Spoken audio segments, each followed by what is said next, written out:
আপনারা কি জানেন যে গতকাল বালেশ্বর থানায় পূর্ব মেদিনীপুরের পুলিশের বিরুদ্ধে এবং পশ্চিমবঙ্গ পুলিশের বিরুদ্ধে মামলা হয়েছে?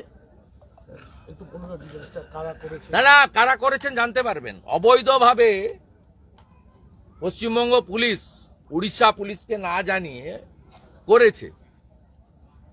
এটা যেহেতু আন্তঃরাজ্যের বিষয়, গতকালই আমি উড়িষ্যার মুখ্যমন্ত্রী এবং কেন্দ্রের মন্ত্রী ধর্মেন্দ্র প্রধানের কাছে দাবি করেছি যে এই মামলা সিবিআই কে ট্রান্সফার করেছে।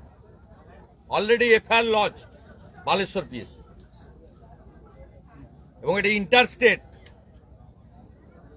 আমরা দাবি করছি সিবিআই কে হ্যান্ড ওভার করার জন্য। আমাদের নন্দীগ্রামের লোক চিকিৎসা করাতে গেছিল কটকে, বালেশ্বরে তাদের হোটেল থেকে জোর করে তুলে আনা হয়েছে without search warrant, without the help of Odisha police.